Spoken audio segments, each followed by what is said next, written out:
आखिरकार उन्हें भी एक जैली पीरनी मिल गई और एक ऐसी खातून मयस्सर आ गई जो पहले तो रूहानी पेशवा बनी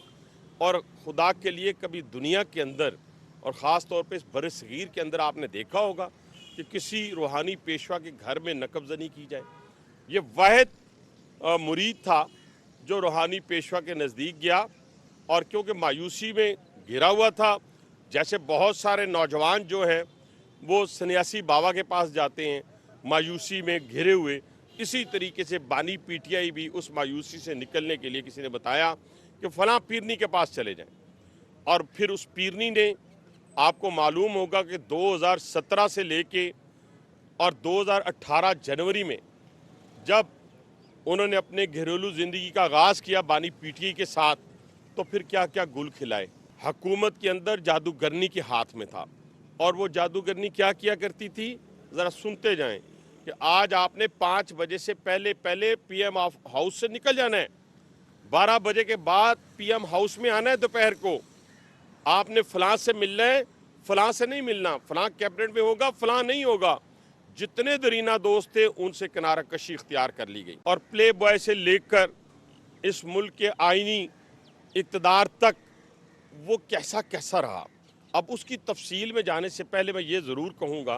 कि आप कहते हैं ना, जब आप किसी को परखते हैं, देखते हैं, तो देखते हैं कि इसके दोस्त कितने पुराने हैं, इसके साथ रहने वाला कितना पुराना है, इसका ड्राइवर कितना पुराना है, इसका अकाउंटेंट कितना पुराना है। लेकिन जब आप बानी पीटीआई की शख्सियत की तरफ देखते हैं तो वही अक्कासी होती है जो इस आर्टिकल के अंदर मौजूद है। आप देखें कि अपने दौरे इक़्तिदार में वो किसी चीज़ को पाए तकमील तक, जो अपना एजेंडा था उसको पाए तकमील तक ना पहुंचा सके और फिर इसी तरीके से उनकी जो ज़ाती ज़िंदगी है उसके ऊपर अंदर जो उतार और चढ़ाव आता रहा और आखिरकार उन्हें भी एक जैली पीरनी मिल गई और एक ऐसी खातून मयस्सर आ गई जो पहले तो रूहानी पेशवा बनी और खुदा के लिए कभी दुनिया के अंदर और ख़ास तौर पे इस बरसगीर के अंदर आपने देखा होगा कि किसी रूहानी पेशवा के घर में नकबज़नी की जाए। ये वाहिद मुरीद था जो रूहानी पेशवा के नज़दीक गया और क्योंकि मायूसी में घिरा हुआ था, जैसे बहुत सारे नौजवान जो हैं वो सन्यासी बाबा के पास जाते हैं मायूसी में घिरे हुए, इसी तरीके से बानी पीटीआई भी उस मायूसी से निकलने के लिए किसी ने बताया कि फ़लाँ पीरनी के पास चले जाएं और फिर उस पीरनी ने, आपको मालूम होगा कि 2017 से लेके और 2018 जनवरी में जब उन्होंने अपने घरेलू ज़िंदगी का आगाज़ किया बानी पीटीआई के साथ, तो फिर क्या क्या गुल खिलाए। उन गिल खिलाने की सूरत के अंदर आपने देखा होगा कि आईनी फैसलों से लेकर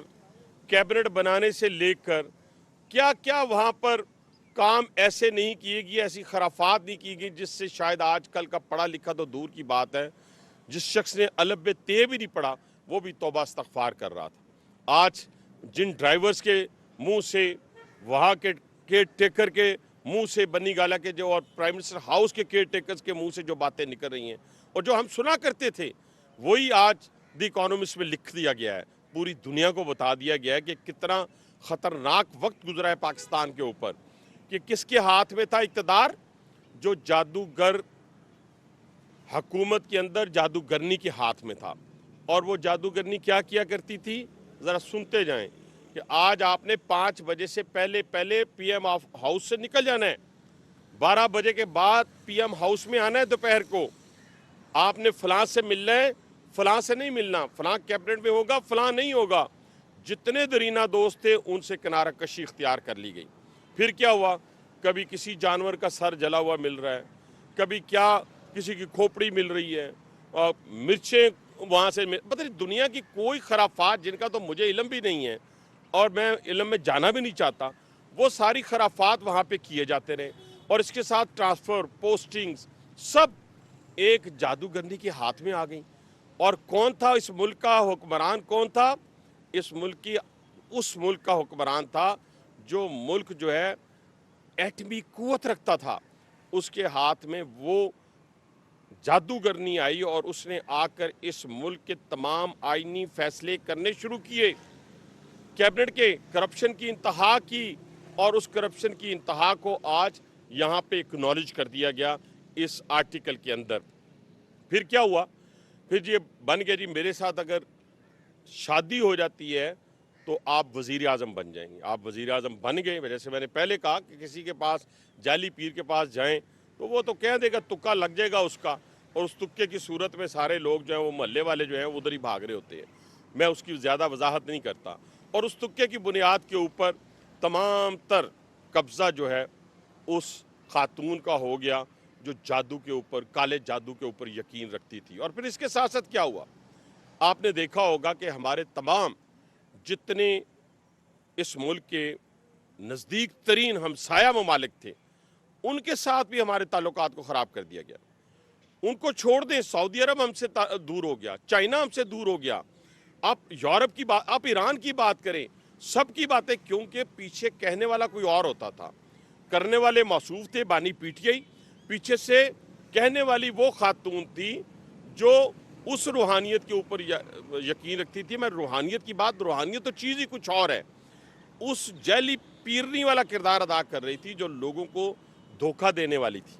जो लोगों से धोखा देकर पैसा कमाने वाली मशीन थी। ये वो लोग थे जिन्होंने इस मुल्क के अंदर जब करप्शन की भरमार हुई तो उस वक्त DGISI ने जब कहा कि भाई आपके तो अपने घर से करप्शन शुरू हो गई है, जो आज चीफ ऑफ आर्मी स्टाफ है उसको DGI थे, तो फिर इस बुनियाद के ऊपर आप अंदाज़ा लगाएं, मतलब जादू की बुनियाद के ऊपर, काले जादू की बुनियाद के ऊपर, काले जादू करने वालों की बुनियाद के ऊपर उस वक़्त मुल्क के एटमी कुव्वत रखने वाले मुल्क के DGISI को तब्दील कर दिया जाता है।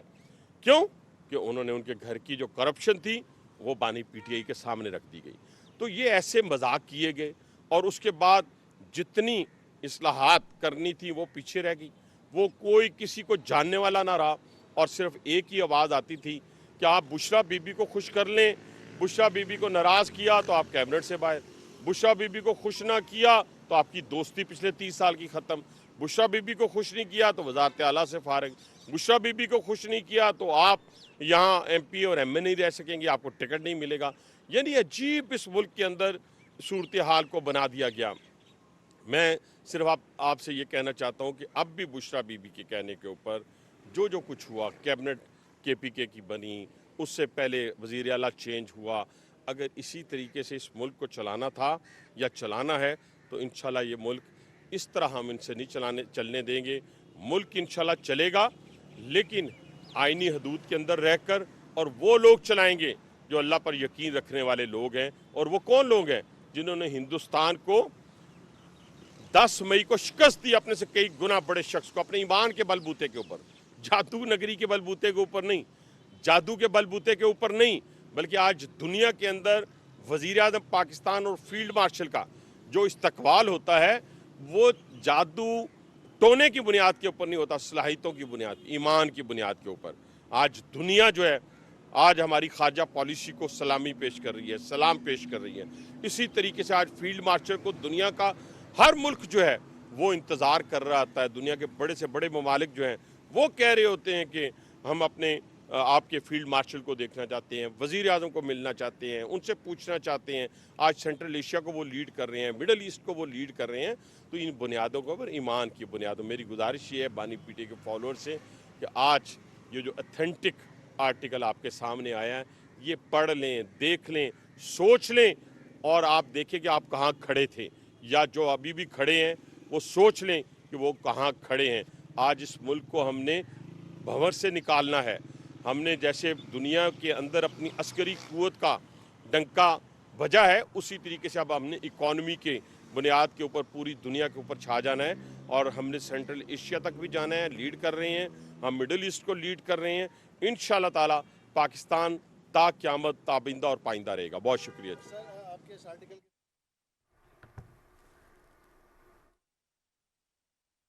देखिए, ये बातें तो वो बातें थी जो हम बहुत अरसे से हमारे जैसे लोग भी कर रहे थे और हमारे इंटेलेक्चुअल्स भी पाकिस्तान के कर रहे थे। अब तो दुनिया उसको मानना शुरू हो गई है इन बातों को। तो इस वक्त जो पूरे सोशल मीडिया पे, मैं तो अभी नीचे उतरा हूँ तो वो भी मैं देख रहा था, पढ़ रहा था, तमाम लोगों ने इसको कैरी किया है और इवन यंगस्टर ने बहुत कैरी किया। मैं तो हैरान हूँ कि मैंने यंगस्टर को देखा है कि वो इसको फॉरवर्ड भी कर रहे हैं, इसको पढ़ भी रहे हैं, इसको देख भी रहे हैं। और ये जो असल चेहरा है बानी PTI का और उसकी फैमिली का, वो एक्सपोज हो गया। यानी वो इस मोहब्बत प्यार इस मुल्क और कौम के साथ नहीं था, अपने इक़्तिदार के साथ था। यही वजह तो 9 मई हुआ ना। 9 मई होने की वजह भी यही थी, अदारों के साथ टकराव की पॉलिसी। और आज